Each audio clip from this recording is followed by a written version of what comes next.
Welcome back, everybody. We will return to outcome 2, program 2.1, and we'll kick off with Senator Duniam. Oh, thank you. So we were talking about the Woodside Northwest Shelf Extension project. Is everyone at the table? No? Anyway, we'll see. So 31st of March is the date that things notionally come to a head. There was also mention of another application which will somehow have an interaction with this process. So what is that application? Senator, there's been another application received for reconsideration of that referral decision. So we obviously need to turn our mind to that application before we can finalise the decision. Okay, so that application overrides the existing process that's on foot, or is it a concurrent process? How does that work? No, so yeah, happy to step that out. So we've got the referral that we're considering for the project itself. There's an existing reconsideration, which was part of the Living Wonders, the largest set of 19 reconsiderations about coal and gas. So working to finalise that. And this new one that we've just received, we're just turning our mind to that now to see if that's substantive in nature. What time frame do you have on, or how long do you expect us determining whether it's substantive or not will be? So we've had a little look at that. We've set the statutory time frame of 31 March on the basis that we believe we can work through both issues. Yep, okay. Yeah, in that time frame. And is the original reconsideration request going to be dealt with in that time as well? The Living Wonders, that all the same? Okay. Yeah, so the plan is to provide that to the Minister as soon as we can within that time frame. Sure, okay.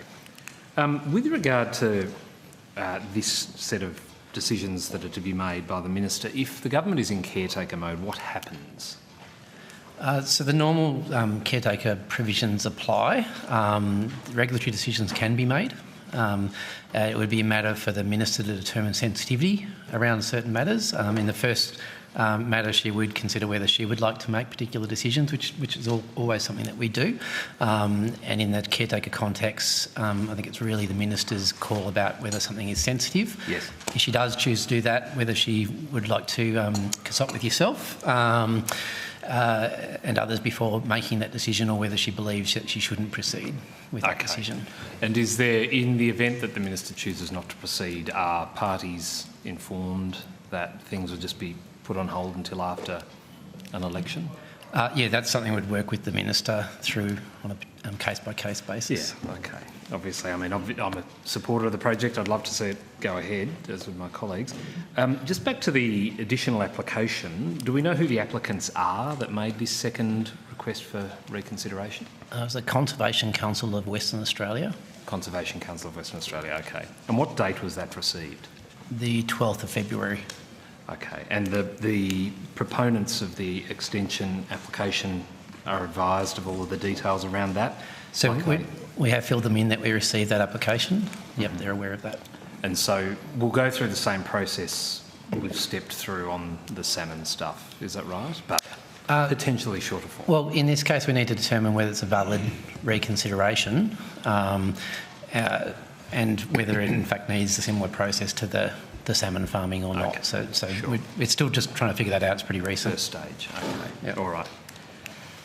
Just with regard to the process leading up to the interaction between the state and the Commonwealth with regards to this project, we were waiting for the outcome of the rock art monitoring program, is that correct? That's correct, Senator. Yes. That was a key piece of information that we were waiting on that report. Yes, okay. And so we couldn't progress that until it had been received. Was there a DQ representative on the body overseeing this project? So DQ sits as an observer. So it's a project that has, it is led by the WA government in conjunction with Curtin University and the Emerging Aboriginal Corporation. Mm-hmm. Okay, so just as an observer, no voting or other rights, okay. And so on the way through, did the representative, this observer, report back to the department about what was happening around why there might be delays, etc., at the WA government end? I'll have to take that question on notice, Senator, because I'm not sure if the observer sits in like at what point the observer sits in. I don't know that it's every piece of their deliberations, and the report was, again, we've canvassed the size of the report. I won't go into page numbers in case I get that wrong again. But I know it was a very substantive, highly technical report. So that was the iterative process that we were engaging in with our WA colleagues since December, was trying to get access to that information so that we had the latest data and information and a final report, or as complete a report as we could get in order to undertake our processes. Okay, thank you. And just given the impact that a delay or non-approval of this particular extension might have on the government's future gas strategy, has DISA been informed of where things are at or been kept abreast of this process and where DQ's at with it? So no, Senator. And in fact, our advice from our own internal gas colleagues is that this is not a substantive impact to the overall supply and demand of gas. But, sorry, that advice was from whom? From our own gas colleagues within the department. So an assessment's been made that this wouldn't have a major impact? Well, we did seek some general advice to be able to advise the Minister about any potential consequences, and the general advice was that this is within the tolerance of the predicted rollout of gas. Okay, and so that's from the energy part of the That's department. right. Okay, all right. If I have any further questions on that, I'll ask on notice. I did just want to go back to, if I can, I wonder if Ms Short is still here somewhere. I just had a couple of questions about those 8,000 pages of documentation relating to the salmon reconsideration. Sorry. Just with regard to the package that's been provided to the Minister, so there was a 21-page covering note which sort of sums, as best it can, sums up everything. I think, did you say there was a 136-page or thereabouts departmental technical analysis? Correct. Is that right? Yes. So those two documents were generated by the department based on what was contained in the balance of the 8,000 pages or the full package. Was there anything else that the department generated? You talked about attachments or something? Yes. Should I go through it again, Senator? Perhaps just in very high level, if you can. Okay. So the 8,000 pages, it's actually 7,978. We rounded to 8,000. Don't come to the table anymore. It's getting lower every time. Yeah. If we do it at 11, at least 2,000. That package consisted of 231 documents. Yeah. The cover brief itself was 21 pages and it had 96 documents attached. Mm-hmm. The attachments included one technical advice report from the department that we generated, which itself had 134 attachments, and that package, the technical report and its attachments, were 3,600 pages. Wow. So that's kind of the substance of the department. How did you transmit it to the Minister, out of interest? On horseback. Electronically? So trolleys? It's a very good question, Senator, and I'm happy to enlighten you. So it goes through our parliamentary workflow, but in fact we have to courier boxes literally to the Minister for these big decisions like this one. So that's what we did in this case as well. How many acres of trees? Sure, it's recycled. Yeah. Okay, all right, thank you. Did you want to rotate before I go on to the next issue? Sure. Sure. Yeah. Senator McKim. Thank you very much, Chair. I just want to go back a little bit to what we were discussing before the break, which is the funding that's been allocated to oxygenation in Macquarie Harbour.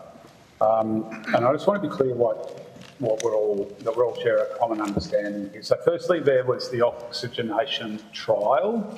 I think the agreement for that was signed in late 2023, and that trial is still ongoing with completion due, at least as far as I know, later this year, in October this year. I'm happy if folks want to update me on any timeframes there. Then we have $28 million announced by the Prime Minister in November last year, of which 21 million was committed to scaling up oxygenation in Macquarie Harbour. And then, of course, there's the funding that we were discussing earlier before the break, which was announced last weekend, which is around the adaptive breeding program. So I'm specifically interested in that second tranche of funding, which is the 28 million, of which 21 million was committed to improving and scaling up oxygenation in Macquarie Harbour. Can I just firstly ask, was the department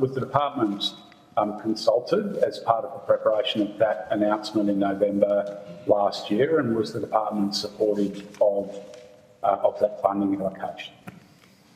Senator, yes, the department was consulted in that funding package, the 28.6 million, and supportive of the elements of that package. So of the 28.6 million, 21.2 million is to go to, up to 21.2 million is to go to improving and scaling up oxygenation and also habitat remediation in Macquarie Harbour.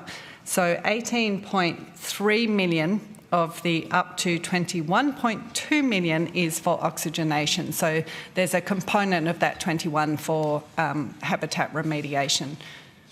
All right, thanks. Appreciate that clarification. But that's not part of the trial. No, this is, so what I said earlier is that the trial is underway, and the results of that trial will inform the detail of how the up to 18.3 million for oxygenation will be rolled out and utilised. I mean,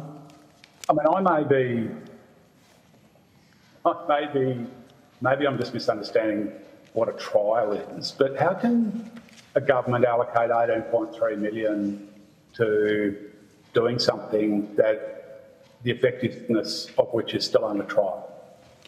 I think because... And why would the department, sorry to interrupt, but why would the department think that's a good idea? So I think it's fair to say that the results to date are promising in terms of the reoxygenation, and that gave us enough confidence to set aside the funding, to recommend the funding be set aside in order to scale it up.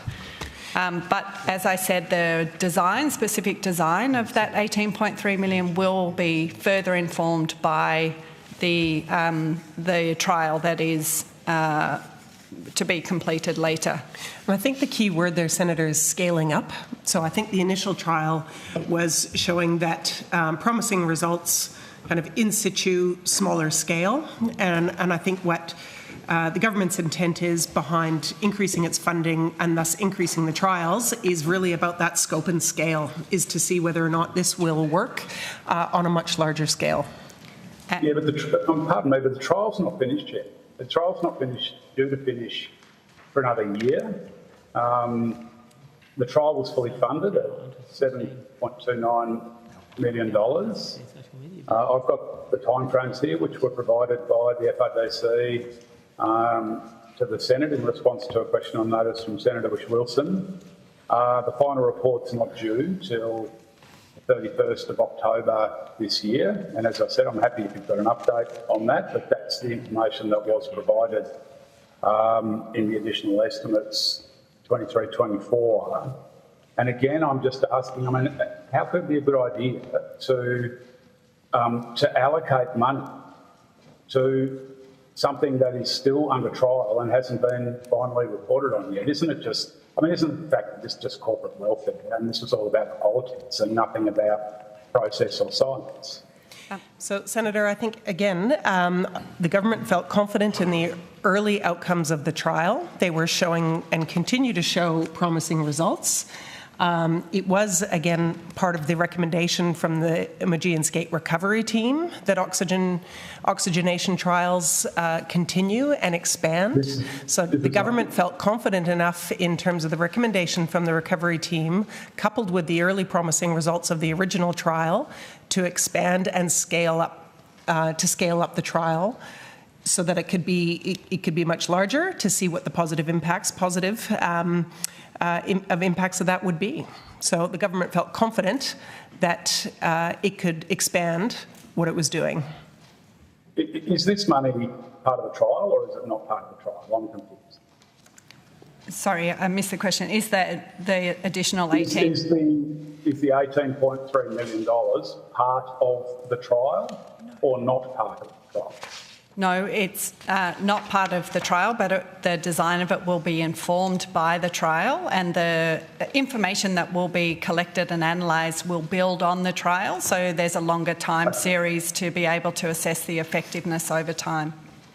So when we've just heard evidence in support of this, that the Threatened Species Advisory Committee recommended scaling up the trial, that's not about this money, because we've just heard evidence that this is not part of the trial.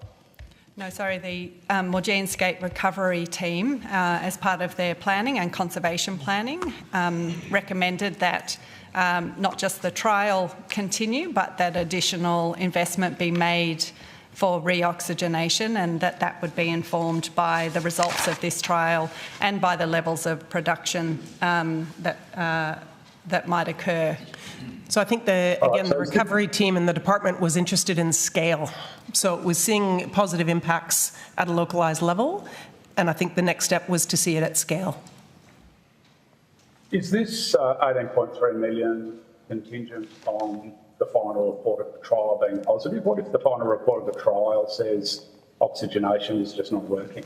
What happens then to this $18.3 million? Is it contingent at all on the trial, or are we just going to do a bit of the trial and then play our head and sink, nearly $20 million of taxpayers' money into something that doesn't work? Senator, I think that's why I've been going to great lengths to say it's up to $18.3 million. So that will be informed by the results of the trial. Okay, thank you. Where is the threatened species classification of the skate? Where is that at the moment in the process? So you might recall at the last estimates we gave evidence that the Minister Plibersek approved an extension to that advice by 30 October this year, and that and a request that the committee do it as soon as possible and feasible. And nothing's changed since then? No, but the committee obviously will have a look at the latest IMAS report, as well as any other new information that comes to light in that period. All right, thanks, Ms Maguire. And given that the committee's been asked to do it as soon as possible, is there any expectation that would happen earlier than October? I think the chair of the TSSC gave evidence last time that they would try and do it as soon as possible, but taking into account any relevant information. So, that's the condition on which they anticipate that will influence the time frame. All right, thanks. And just a couple of final questions on Macquarie Harbour. Thanks, Chair, and thanks to my colleagues on the committee. Can I just ask in relation to UNESCO and the fact that about a third of Macquarie Harbour is inside the Tasmanian Wilderness World Heritage Area. I understand UNESCO has been in touch with the government to raise, or at least in relation to, the impacts of salmon farming and deterioration in the Macquarie Harbour marine ecosystem on the Morjansgate skate. Is that right? Yes, Senator, I can confirm that the Director of the World Heritage Centre did write seeking information about the impacts of the salmon farming operations on the Tasmanian World Heritage property. He wrote that letter on the 23rd of April in 2024. And I can confirm that our UNESCO ambassador responded to that letter on the 18th of July 2024, indicating that we're working through the related processes under the EPBC Act and will provide UNESCO with a comprehensive response in the coming months once the matter is settled. So we will be working with our Tasmanian, given that the Tasmanian government is also the managers of the World Heritage property, we will be working with them on a more fulsome report back to UNESCO when the EPBC decisions and considerations have been finalised. All right, thank you. And can you provide a copy of that response to the committee, please?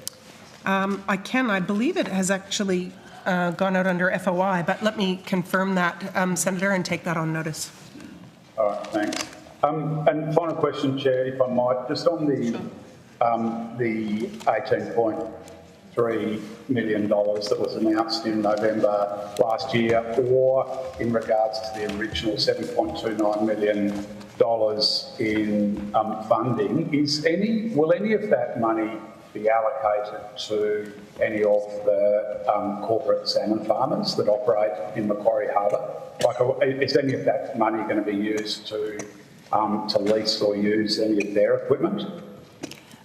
Senator, we're still working through the details of how that funding will be rolled out. As you'd be aware, the pilot work is being done in conjunction and partnership between FRDC and the fishing and the industry, but we're still to work out the details of how the additional up to $18.3 million will be rolled out.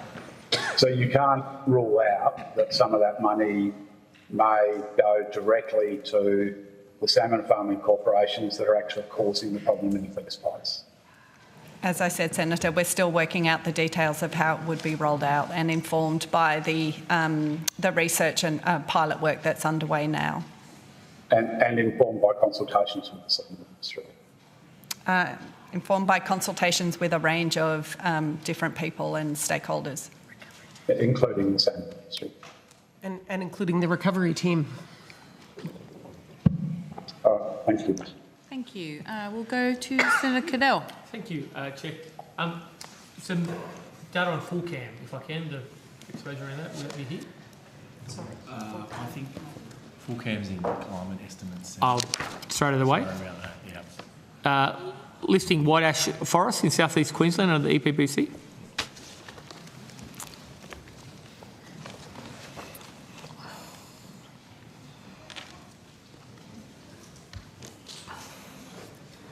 Sorry, Senator, just getting the right person. No, that's okay.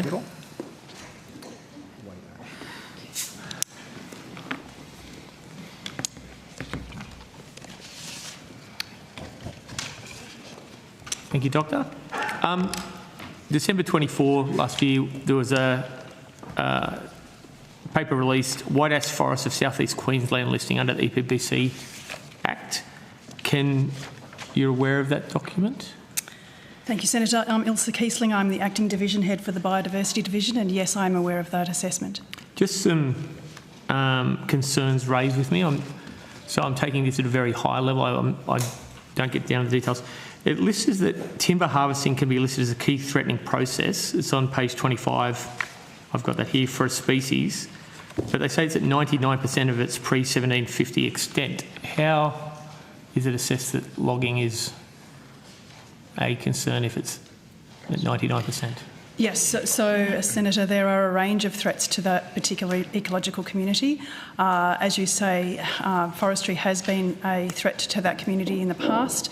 It is the reason actually as why there is such little area of that ecological community left, but it's also fair to say that there are a range of other factors that are putting pressure on that ecological community, including things such as weeds and pests and other climate change and other various factors as well. And that's where I get on that, I say such little of that left. I read the document saying 99% of that ecological community is left. Senator, so that would not be the case. Right. I don't have the exact numbers in front of me here, but the fact that the ecological community is up for assessment is because it is proposed to be in decline, is considered to be in decline. The assessment is working through whether or not that is in fact the case. Right. When I read through it, trying to understand it very quickly yesterday, it's talking about most of the environment for it being unsuitable, untouched by logging because it's steep, it's not defined, it's actually says all the reasons that logging or harvesting hasn't affected it, but it mentions, I think 54 times on my word count, not a guarantee, that logging is then a threat. It goes to some length in its paperwork talking about how logging hasn't been a threat, but then it mentions it 54 times.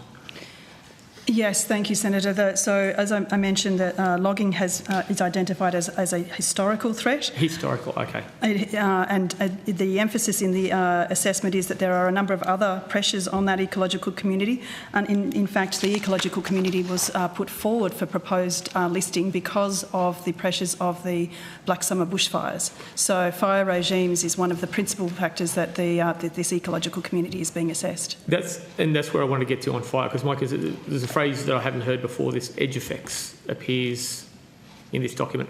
What exactly is edge effects? An edge effect is where an area of an ecosystem butts up against another area, right, or another part of an ecosystem.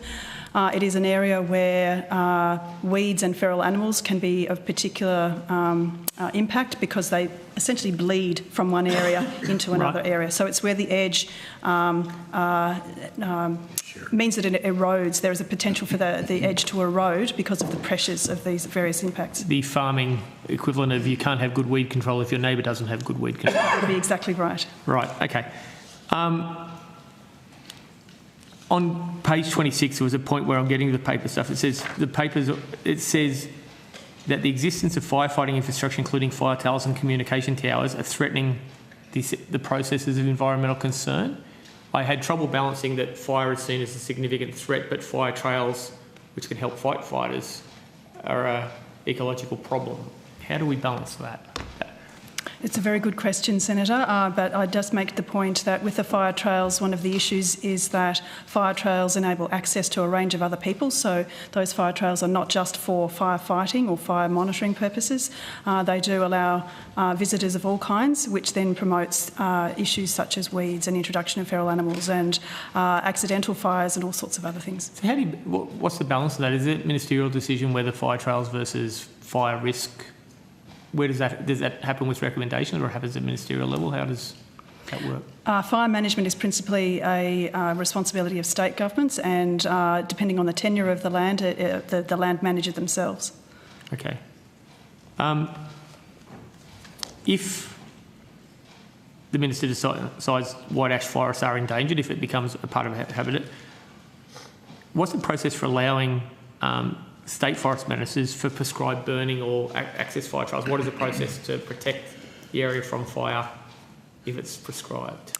If the ecological community is listed as a threatened ecological community, it would become a matter of national environmental significance, and it would undergo all of the same considerations that other matters of national environmental significance would need to be taken into account of. So in short, anything that would have the potential to have a significant impact on that ecological community would need to be referred for consideration under the Environment Act.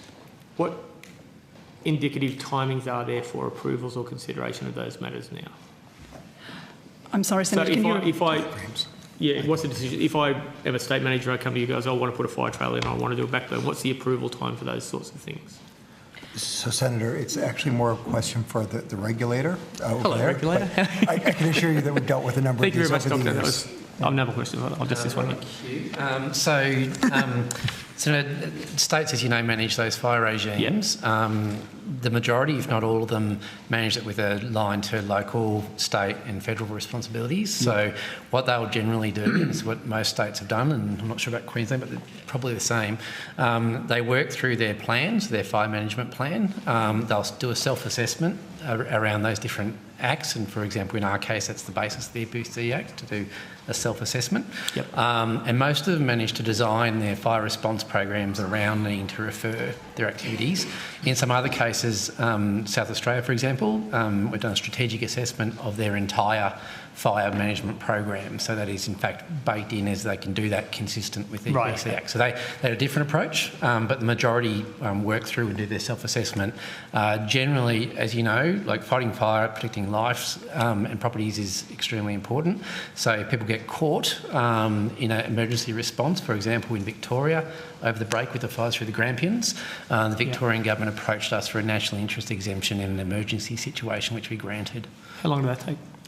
We did it in about 24 hours. Right. So if you got a big thing, there is a quick response if required for a backburn or anything like that. Yeah, that's right. So that was them fighting a fire for a reasonable period of time. They were fairly comfortable. They hadn't yet had a significant impact, but they could see several very difficult weeks ahead of them. So they put an application to us to give them coverage under national environmental law to manage that fire. Totally going off the beacon track because you've spiked my interest on this. Honestly, seriously, are there lands that you can't apply to backburn in an emergency? Like a national park, is there like a can't go somewhere or you can go somewhere to protect more of it? Like the great a conundrum for a vegetarian. Would you eat a chicken to save 2 chickens? What are the untouchables? I'm sure I followed the chickens, Senator, it really depends on, again, we protect matters of national environmental significance, so you may be in an area where in fact you have no negligible impact on a nationally protected matter. Again, states at the local level, and again, if I picked on Victoria, they've got the CFA, they had a very clear organised plan. They'll either implement ahead of a season what their plan is, or be aware about where those hard lines start to butt up a little bit. In that case, again, they spread out to us in an emergency situation. We responded. Thank you very much, Mr. Rupert. Thank you. Thank you, Chair. Thank you. We'll go to Senator Waters. Can we harken back to the ISK advice on the Beetaloo Basin, please, about unconventional gas exploration? I was asking before who wrote the plain English summary, and were you able to get a response to that in the interim? Yes, I was, Senator. So the ISC advice, which was basically responding to the Minister's request on potential impacts as a result of unconventional gas exploration and appraisal activities in the Beetaloo Basin, is the entire document as submitted to the Minister and published on the website. So, and that includes the plain English version. So there's no plain English overlay by the department. Okay, so ISK wrote the plain English version. That's right. Okay, great, thank you. So, noting in the body of the ISK advice, they conclude that there's major gaps in knowledge that affected their ability to provide advice, that even with those constraints, they identify a number of high likelihood or high consequence risks from potential exploration and appraisal fracking projects, including things like fragmentation of vegetation, importantly groundwater drawdown and contamination. They then also note that they rely on the application of industry best practice and mitigation strategies being adopted, but they don't assess whether or not either of those things are actually occurring in the Northern Territory. How is it that all of that level of uncertainty and warning led to the Minister to say that she would not require Tamboran and Empire Energy to get an EPBC approval, to seek EPBC approval? So, Senator, I can take that one. While there's uncertainty, there often is, as you know, in environmental impacts, there's actually substantial amount of knowledge both through that work and previous bioregional planning in the Beetaloo Basin, which does give a high degree of confidence in terms of the general matters that are in that area. We, of course, on an individual project level, there's a number of steps they go through. There's a self-assessment that needs to occur. They need to determine whether they should refer a project. In the case of the projects you've referred to, they're primarily regulated by the Northern Territory Government, both on water and their mining operations. And we've worked with the Northern Territory Government to assure ourselves that that we're of the view that those projects do not require at this point assessment. And that's, if anything, I think that ISC advice has been of assistance there because it does point to having suitable regulatory regimes in place, such as the Northern Territory arrangements. Okay, so the advice makes the assumption that there's industry best practice, but on January 14 it was reported that 2,000 litres of contaminated water spilled onto vegetation surrounding one of Energy Empire's wells, and that is just the latest in what is now over 16 environmental and compliance breaches from that company alone. That's not even to go into Tamboran, including things like failing to report significant finding of artefacts, failing to store dangerous fracking wastewater, using more groundwater than licensed and clearing habitat without authorisation. Is that industry best practice? Senator, I think the range of the things you've mentioned there are against state level, in this case territory level, regulated matters, so I can't provide a view on those, but they are directly regulated by the Northern Territory Yes, Government, but there's evidence that in fact the industry best practice, which ISK said if you're doing industry best practice, no problem, that's evidence that industry best practice is not in fact being carried out. So how is it that the Minister can conclude, based on that ISK advice, when those assumptions have been disproved by reality? So the Minister makes a decision on the project in hand. I think what you're talking about on one hand, the ISC general advice about the Beetaloo. What we consider is what we know about the activity that's underway. So we've worked extensively with the Northern Territory Government to understand the activities underway. They are of the belief that they are manageable and that they're below reasonable practical in terms of environmental impact. We've also worked considerably with those companies to make sure they understand their obligations to self-assess and to refer if they do believe that they will hit that significant impact mark. Has anyone reminded the Minister she can call those projects in? I know there's several people that believe they should be called in. We're not of the view that they should be called in. Has anyone reminded the Minister she has that power, was my question. So the Minister's aware that she has the call-in power. Okay, and she's still choosing not to. Righto. So I'd like to understand why Tamboran and Empire have been treated differently to Valhalla Black Mountain, which is a separate proposal in the Beetaloo that has been found to be controlled action, even though it's only being assessed on preliminary documentation, which I'll ask you about in a moment. But why? What's the difference there? So I will throw to my colleague in a minute, but essentially, again, we do a case-by-case understanding of what the projects are and their potential impacts.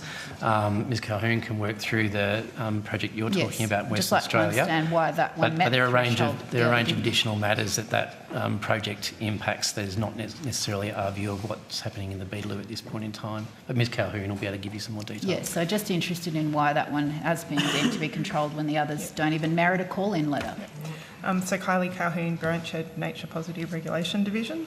The Valhalla gas project firstly is located in a different region of Australia, so it's located in the Kimberley region. The proponent did refer their activities to us, and we did determine that it will need to undertake a full environmental assessment. It's likely, we consider it's likely to impact a number of threatened species in that region.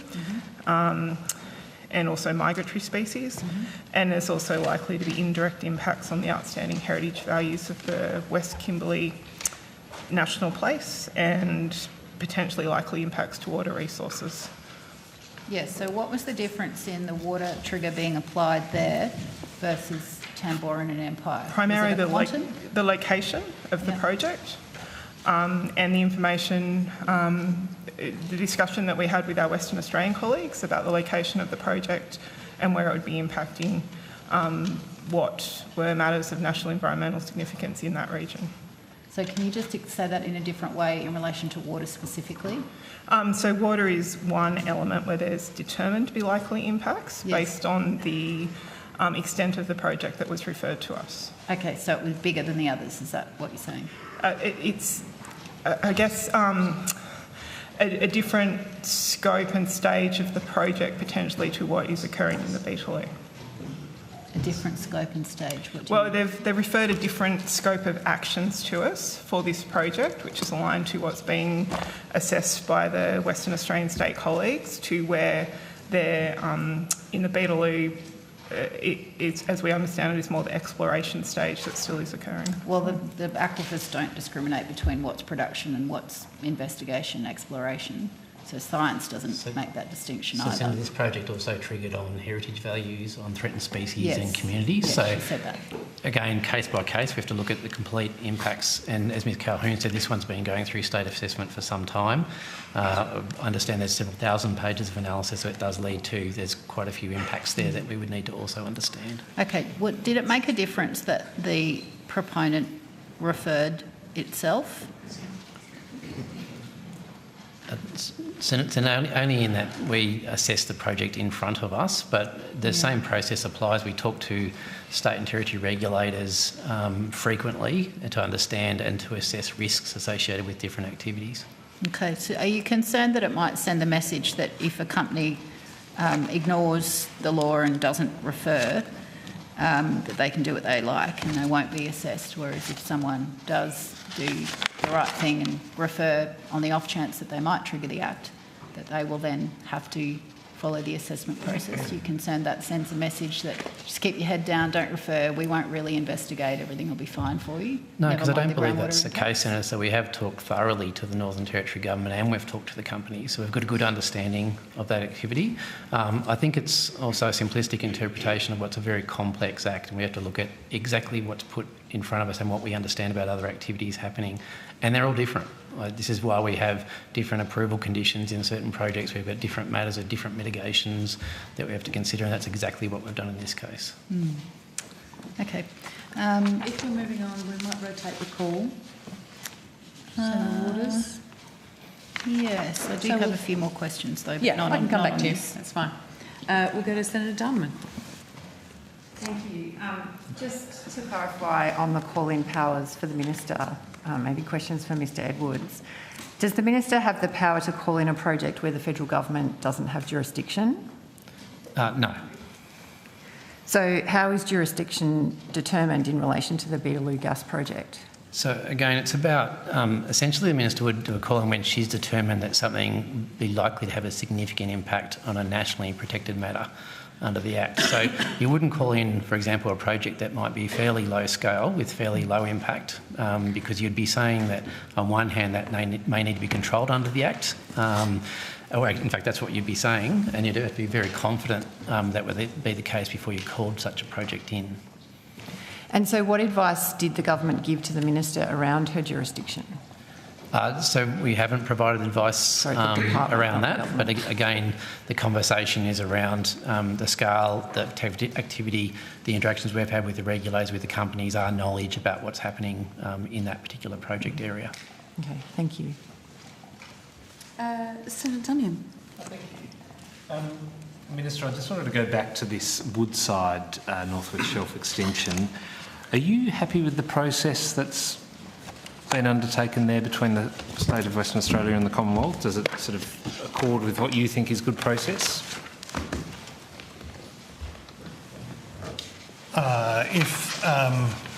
I'm sure the Minister is satisfied with the way that the department has engaged with government on this question. If we've got anything else to add over the course of the evening, I will. So what do you say about comments from people like Mr Rhys Whitby, who says, I suspect that there's a nerdy little bureaucrat in an agency in Canberra somewhere who's trying to cover his butt. That's my suspicion of this process. That's a Labor State Minister. Do you agree with that or disagree with that? No, I don't agree that we've got a very fine department composed of people who work very hard in the public interest. We've increased the size of the department so that applications get done more speedily and that the environmental and other development questions are considered properly. Under your government, of course, when these things were assessed, 80% of the assessments had errors, some of them, so many errors that they weren't compliant. I don't blame the people who worked so hard on them. I blame a government that refused to resource the department effectively. Now, I understand from today's press that Mr Dutton proposes to return back to go back to sacking all of those very fine public servants who are coming to grips with the mess that what passed for a government in the Morrison-Dutton period left the country with. So we're going to keep working hard on these issues, and not very impressed with people applying sort of pejorative language like that to the work of very fine, qualified Australians who are doing their best for the country. Okay, well, would you define what WA Premier Roger Cook said as pejorative language? Lord knows what's going on over there, referring to Canberra. Mr Cook said, this is the same department, don't forget, that said we should have 40km/h speed zones on the Pilbara highways. I'm angry that some boffin over in Canberra said we didn't get the paperwork in time. It's just not true, Mr Cook said on Thursday. Do you agree with that? Well, he's a terrific bloke, the Premier of Western Australia. It's not up to me to give a running commentary on what Western Australian leaders say. He's entitled to make those observations, and we as a government really enjoy working with the Western Australian government. They're a very fine state government, doing a very fine job. Okay, very good. So to nature positive then, to whomever would like to answer it, I just wonder, given the bills that were on the notice paper were discharged in the last sitting, does nature positive remain a policy priority in the form it was presented in the December 2022 document? Does that remain the government's policy? Well, I suppose that's a question for me, not for the officials, isn't it? If you'd like to answer it? Yes, I would like to answer that. I would like to answer that question. Of course, we have to deal with the Parliament that the Australian people elected, including the Senate, the Australian people elected. That's the truth of it. I don't think if you went and talked to people who voted for the Greens political party, they wouldn't be very impressed that their representatives in Parliament have voted against a tough new environment watchdog with strong new powers and penalties. Fines for serious environmental crimes going up from around 15 million to $780 million, transparency and more environmental data for public and interested organisations to engage with. And I think people who voted for the coalition wouldn't be very happy to find out that their Senate team voted against faster approvals for business, more planning work with states and territories so that suitable projects can be more quickly approved. That's the truth of the matter. If you're the kind of Australian who wants all of those things to be achieved, effective environmental regulation and faster work on getting important national projects moving, then you have to vote Labor this time around. That's the truth of it, because the Senate hasn't performed its function on this occasion. Okay, so my question was, does it remain a policy of the government? So, let's say the Senate doesn't sit again and we come back and it's a Labor government after the election, which I'm sure you'll be working tirelessly for, Senator Ayres. Will these policies be back in the form that they were presented in December of 2022, including the laws that your own government discharged from the notice paper? Well, I think everybody sensible in this debate agrees that our national environment laws need updating. And this is, I think, my first estimates doing environment, I think. Did I do one before? I'm not sure. You've done parts. I've done parts of it. I've done parts. But we welcome you to our family. But I seem to. You visited. I love being here. I seem to remember that these aren't observations confined to the Labor side of politics. In fact, I think Mr Samuel, who was commissioned, by the previous government, made a very similar set of observations. Your side of politics have stood in the way of reform that would have seen many of these issues resolved. Greens political party stood in the way of the same reforms. The government remains committed to getting reform in this area, and the alternative is a return to cuts and chaos and delay and disinvestment and poor environmental outcomes, bad outcomes for business, investors, international investors finding other places around the globe to invest in resources projects and manufacturing projects, and environmental outcomes that let Australia and future generations down. To apparently, according to Mr Dutton, public servants who provide a real service to businesses and to the Australian people get in the axe because Mr Dutton doesn't like public servants. Well, we think there needs to be a reform. We think that this department should be resourced effectively to do the work that Australians needed to do, including Australians trying to get important projects approved. That's our view. We'll work with the Senate in the event that we're elected again at this election. We'll work with the Senate that the Australian people elect. But if you're interested in that kind of reform, then you wouldn't be voting for your side of politics, and you wouldn't be voting for the Greens political party. That's for sure. So I'll ask again: after an election, should your government be re-elected, will nature positive reforms as outlined in the December 2022 document, including the laws that were discharged by your own government, form part of what your government takes forward in government? Well, we're going to pursue reform that achieves the kind of objectives that I've talked about. I mean, this government has, over the course of the last 2 years, ensured that Australia protects more ocean than any other country on earth. The Murray-Darling Basin Plan has been rescued after a decade of neglect, which left farmers and the basin itself in real trouble with no policy response from the previous government. In fact, even worse, cooperation with some of the worst elements of the previous New South Wales government to absolutely drive the Murray-Darling Basin Plan over a cliff. We've doubled funding for national parks. We've approved enough renewable energy projects to power 8 million homes, $1.2 billion for the reef, $1.5 billion for Antarctic science.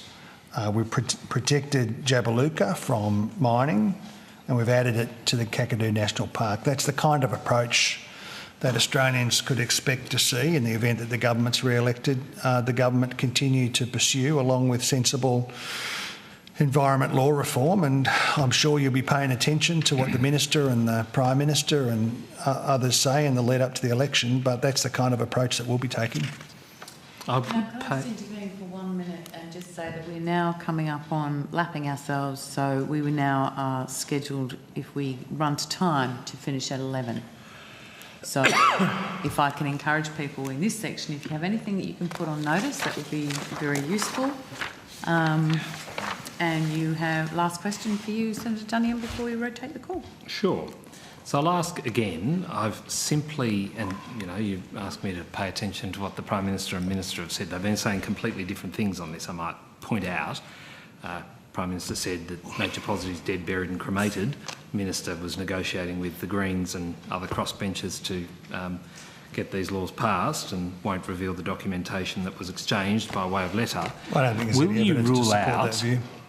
Beg your pardon? I don't think there's any evidence to support that view. I understand you want to make the partisan there's a points. Freedom of information request that has been fully redacted. That is the evidence. Now, my question to you is, will you rule out nature positive coming back in the form it was introduced into Parliament that you discharged from the notice paper in the last sitting? Well, it's been discharged in the notice paper. After the next election, will it be part of what the government brings forward? Yes or no? It's been discharged. I'll ask again but after the last rotation. Under the last government cut 40% of the Environment Department's budget. That meant that planning approval times blew out. That meant that there was a dysfunctional approach in terms of dealing with applications in a speedy kind of way and an effective and compliant kind of way. That's what we'll be focusing on, is making sure that this department has the leadership and the resources to do its work effectively. That's what we'll be focusing on.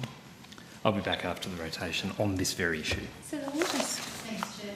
Just a quick one on the North West Shelf Extension project that's been covered a little bit already today. Regarding the existing gas plant, has there ever been any environmental or compliance breaches reported at the site? Sorry, Senator, I popped down compliance question you have? Yes. For the existing North West Shelf project, not the extension, but the existing one, have there been any environmental or compliance breaches reported at the site? So that's not approved by the EFBC Act, so that predated the EFBC Act. It did too. So without preempting my colleague, I think the answer would be no from a Commonwealth perspective. Yes.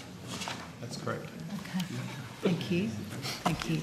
And would you, in the consideration of the extension application, consider any state-level breaches as part of your fit and proper person test?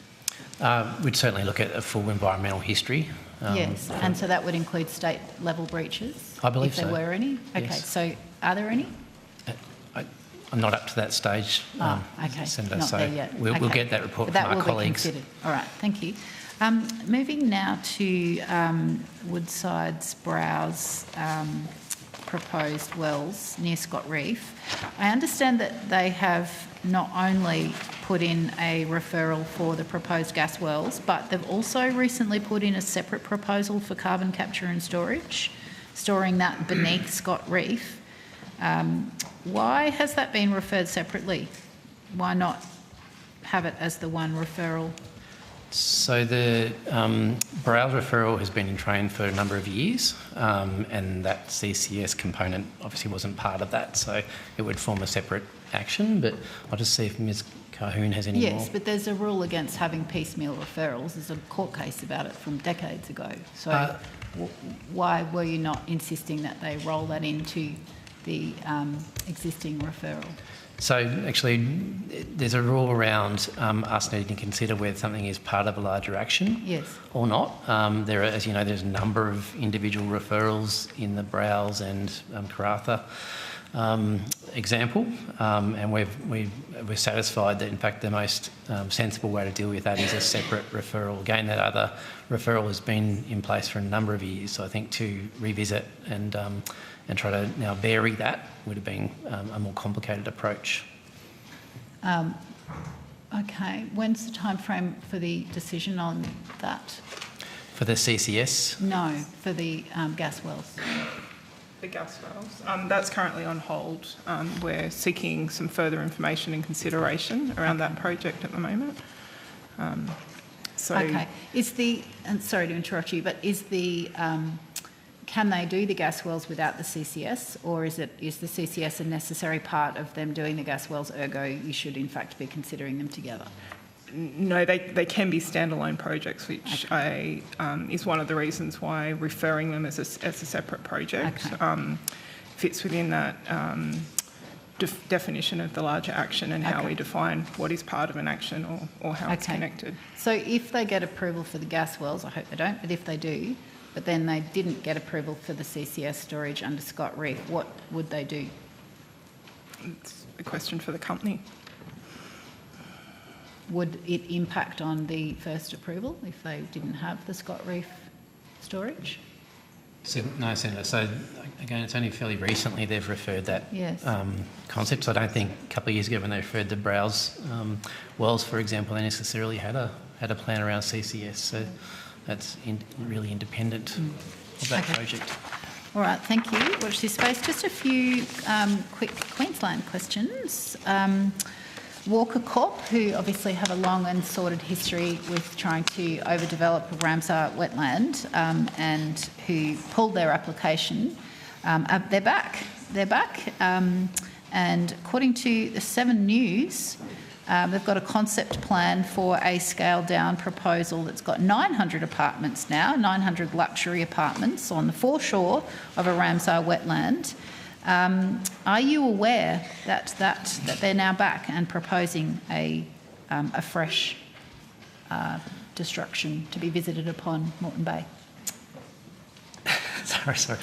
We are aware, Senator, but again, only really through those similar reports. So my understanding, I think I read that they had briefed the local council, for example, and presumably some of the local community, but at this stage we haven't been given any detail about a potential so you've referral. read it in the media like I have.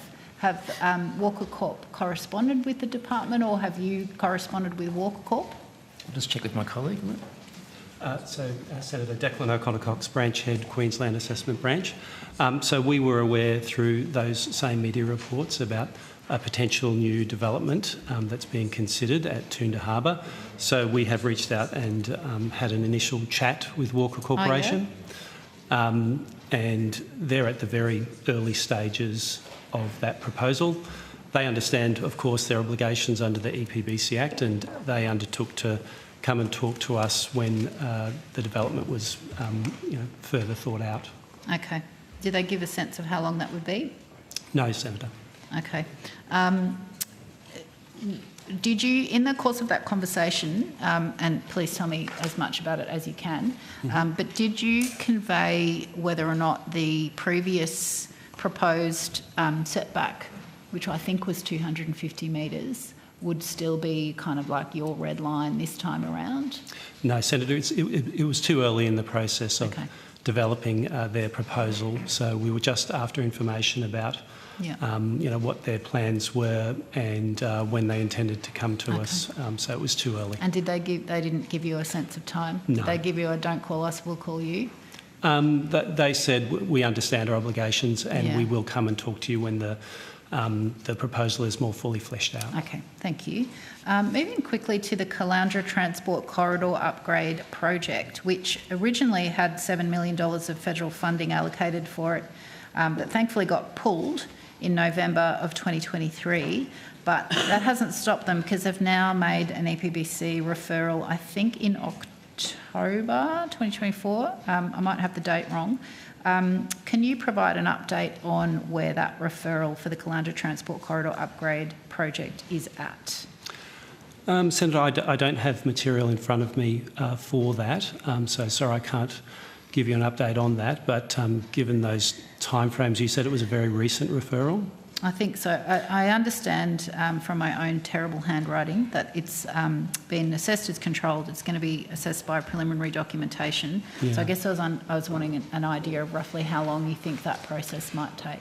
So it sounds like it's been declared a controlled action assessment approach preliminary documentation. So we would have provided some guidance to the proponent on the type of information that was required, and I expect that they're, that's still with them. I can confirm that on notice, but really it's up to the proponent on addressing the information requirements to complete that preliminary documentation for us. So it's not something that I can answer in terms of. There's no clock on that. It's just how long that takes. Right. But I can confirm that on notice. And just an interesting question. Well, I find it interesting because I'm a nerd. But economic and social factors are relevant to an approval decision. Does the fact that the federal government has withdrawn its federal funding support, does that therefore have any relevance for when you're deciding economic factors in the final approval decision?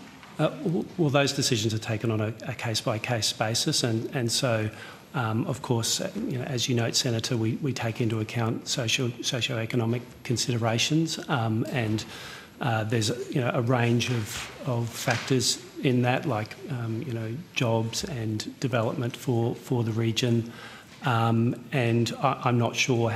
I'd have to look at the circumstances around that, but certainly socio-economic considerations are part of the decision making. Yes, well, I knew all of that, but my question was, does the revocation of federal funding fit in your category of economic and social factors that you consider? Senator, really the funding of a project, whether it's from government or another source, is not particularly relevant to our consideration. Okay. And that's good. I just needed an answer. Yeah, thank you. Now, the Ballymore Resources Gold Mine in the Whitsundays. So I understand that you've had some correspondence with the company. It's obviously like a gold mine on the shores, close to the Great Barrier Reef in endangered Proserpine rock wallaby habitat, amongst other endangered species. I think that the last update I got was that you'd had a meeting with them in May of 2024, and they assured you that they were their legal obligations were. So my question is, has anything changed since May of 2024? Have they made a referral, or have you had further contact from them? Have they said anything further to progress a potential referral? I'd have to take that on notice, Senator. I'm not familiar with the status of that. I do recall that in previous evidence we've noted that we had discussions with that company and that made sure that they understood their obligations, but I just don't have any briefing in front of me to provide you with an update on whether they have referred or we've had further communications with them. Okay, well, thank you. I look forward to that. Last question, then we'll have to rotate. Okay, yep. Happy news, because this is in fact my last question. There's a proposed coal mine just near Bundaberg by Fox Resources that's got a bit of a checkered state history. Have you had any correspondence with Fox Resources proposing that coal mine near Bundy? Do you know the name of that coal mine, Senator? No, I know the proponent's name, Fox Resources, and that it's for coal and that it's just outside Bundaberg. I think I'd have to take that on notice, Okay. Senator. Yep, thank you. Thanks, Chair. Thank you. Senator Dunning. Thank you. If I can go to... Is it the case that the Nature Positive Task Force was the part of the department dealing with the drafting of legislation, etc., for Nature Positive and Environment Protection Australia? Yeah, okay.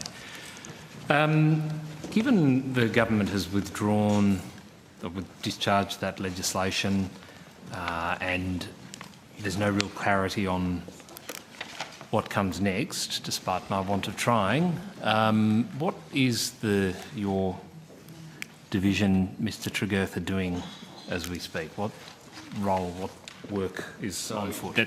Thank you, Senator. So the Nature Positive Task Force continues to work on environmental reform. We've heard the Minister say the government remains committed to environmental reform, and I think, as you'll have seen, the Prime Minister did talk about ongoing discussions in relation to ensuring that future reforms are successful in streamlining processes for business and for ensuring a sustainable environmental laws going forward. So we continue to work to support the Environment Minister in relation to environmental reform more broadly. Okay. So there's more laws being drafted in line with the government's nature positive agenda? Well, so Senator Minister Plibersek, when she introduced the stage 2 of the environmental laws into Parliament last year, did give quite a substantive response in relation to a range of issues, not all of which were dealt with through stage 2. As the ministers said, and as I've just noted in my answer, the government, including the Prime Minister, has continued to commit to further discussing reforms with stakeholders. So, as I said, we're continuing to support that work. So we agree. We agree with the spokesperson who said it's a priority. We need to reform all of the EPBC Act. It is outdated. It is no longer fit for purpose. Everyone agrees. We agree with that character. Yes. Who said that. Very wise man. Yes. But he also said that the EPA is the worst piece of legislation that could come into a broken place, clock is right twice a day, Senator Dunham. It was... the legislation won't be reintroduced. Ever. But we are focused on... 5 goes, have we got an answer? We are, well... I mean, I was inclined to go all night, but I had an agreement with the chair that we wouldn't, but if you would like to have that happen, I'm here as long as you are. I think it would have been much better for the country if the Senate had engaged in a serious way with the government's reform agenda, but that legislation won't be reintroduced. That way too, it might have worked out. That opportunity for reform has been missed. But of course, there are still issues there that need to be resolved. And as I said, you know, that's the direction we'll take. Your plan is still a secret. We are for a strong and effective department to do its work within the parameters of the framework that it's got in the most capable way that it can to meet the objectives that it's required to. But we'll wait and see what your proposition is with bated breath. Sorry, I zoned out. The stage 3 reforms are still being worked on by the division? Senator, in accordance with the Minister's commitment originally, we continue to support the government to develop reforms. Okay, so the stage 3 reforms are still being worked on by that division. That's all right. Okay. Senator, yes. To be fair, that's not what the witness... So he can restate it if he can no, he gives evidence. And he can restate the evidence he gave if you like. So we continue to work on environmental law reform in accordance with directions from the Minister and the government. Do the Minister's directions include stage 3 reforms? So, Senator, as I said, I think previously, when the Minister introduced Stage 2, she made a range of commitments in relation to progressing reforms more broadly. We've been continuing to work with her, the Minister Plibersek and her office in relation to environmental law reforms since that announcement. Did they include Stage 3? Well, that was Stage 3 when she made the announcement. We've continued to work with her under the direction of her and her office. So yes, okay. That was a long way of getting to that exact answer. Well, that was the answer he gave initially. It isn't fair, you know that. Honestly. I've asked for a direct answer and it took and you got the same 3 iterations. You got the same answer to get yes. Stage 3 is part of what we are working on. Senator, or is it not what he said? The evidence is on the record. What the witness said. That's the beginning end of it. So Stage 3 remains alive. Okay. That's your interpretation, Senator. He said what he said. Alive or is it not? Is Stage 3 a priority of this government, Minister? The evidence has been given. He said what he said. Is this Stage 3? You were able to tell me that the EPA is never coming back. You've just after 5. I've just said. I said again. I said that. That's what he said. Honestly. Well, did he not say the EPA is not coming back? He didn't. I said what so I said. So is the EPA coming back? You said we would not reintroduce the laws. I think here's the trick. When you ask the questions, pause, take a breath, listen to the answer, and then reframe. What was your answer? I made It's amazing what you get. When you should look at. I mean, honestly, you should look at the answer and have a look afterwards. What did you say? I gave you an answer. The answer was that I agreed, and the government agrees broadly with the observations that I can't be bothered going back through my folder. I've got that part. That you had made in some previous point. That if only you had. If only you had followed through with your political party, maybe the cause of reform would have been a little bit further down the road. We are focused on the business of working with this department to do the work that that this department can do within the framework. We think that there needs to be more reform. The legislation that was before the Parliament will not be reintroduced. In the next term? I said what I said. And the comments that you were traversing with the official that the Minister made, I agree with. So, just in relation to what you just said, will not be which is exactly the same as what I said 7 minutes ago. Yes, will not be reintroduced this term or next term? Well, I said will not be reintroduced. So does that mean next term? Yes. What it means? It means the words contained in the sentence from the beginning of the sentence to the end of the sentence mean that they will not be reintroduced. So that's a commitment that after the election, the Labor Party will not reintroduce those laws. I think what I said was the legislation that was before the Parliament will not be reintroduced. Another version of it. Okay. Well, the Acel-Allen report that was commissioned by WA Industry, are you familiar with that? Has the department asked for any access to that modelling that was done by those various industry groups? No, Senator, we have not asked. Okay. Do you intend to, given obviously it seemed to castigate the reforms that were on foot based on what knowledge they had, have you made contact with them about the contents of what was published? No, Senator, that firm undertook that report, was commissioned entirely separately by another entity. The department didn't commission that report. No, I know we have that. not sought access to it at this point. So given they were stakeholders who were part of the consultation process the department ran, they've gone and done their own modelling. My question is, have you been in contact with these stakeholders to seek any clarity on the work they've done? Senator, the department regularly discusses the environmental reforms with a range of stakeholders, both from environment groups and industry groups, as you'd be aware, and we've traversed in previous estimates hearings a number of times. We continue to have those discussions with our stakeholders as we need to and as they ask for. So, can I ask about Environment Information Australia, or what its sort of Senator, we're current just going to get the form? right officials. Yes. Yep. So it is an entity, isn't it? but not legislated for. Is that correct? So the current form of EIA. Senator Lynn O'Connell, Deputy Secretary. The current form of EIA is as a division within the department. Clearly the legislation before the Senate was to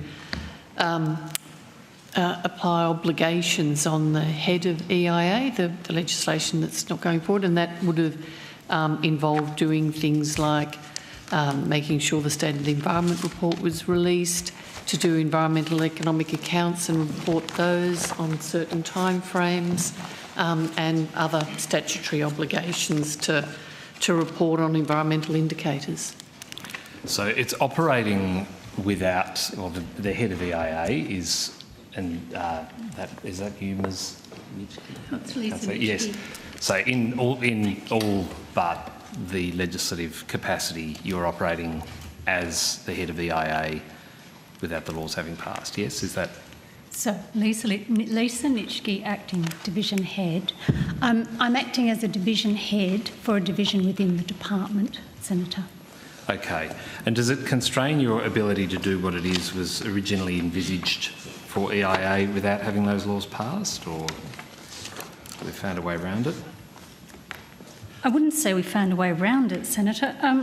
As a division within the department, we are providing both a critical underpinning function to support the department and the government undertake its regulatory and policy responsibilities, as well as taking forward the government commitment to improve environmental data and information and give business and public the easier access to environmental data that they need.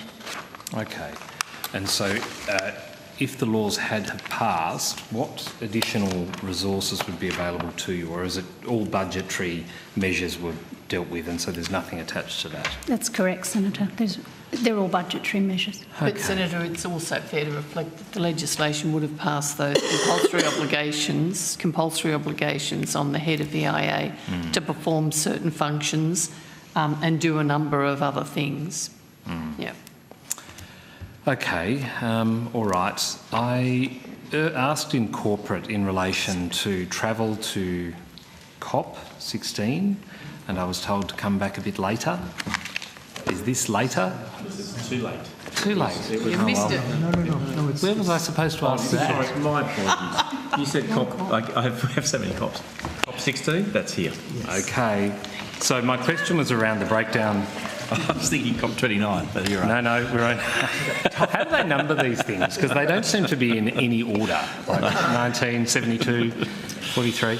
So if I could just ask, my question asked earlier was, we've got an aggregate figure of the cost for travel to Colombia, and I asked in a question on notice SQ 24000981 for a breakdown of the accommodation costs, and I was told that's not available. And I thought corporate might have been able to help, but they've told me to come to you, Mr. Manning. Greg Manning, Division Head, Nature Positive Integration. So I think, Senator, I have the accommodation cost for the trip. I think corporate indicated that's what you're after, the accommodation cost? Yeah, per traveller. Per traveller. So the accommodation for the trip was booked in bulk, not by individual officer, in accordance with the way the CBD was done. So I can give you the total. The total figure for that was $17,432.69. And what other? So it was the total cost was $158,000, and so just shy of that, well, just shy of $20,000 was accommodation. The other 130 relates to what, airfares? So the actual final cost, once we've finished all of the acquittals, I think the figure that was in the question on notes at the time was the point that was acquitted in the system at that time. So there were some additional costs. I think that the total for the trip, just to be, and I think we have finished all of those acquittals now, was $178,688 for the whole trip.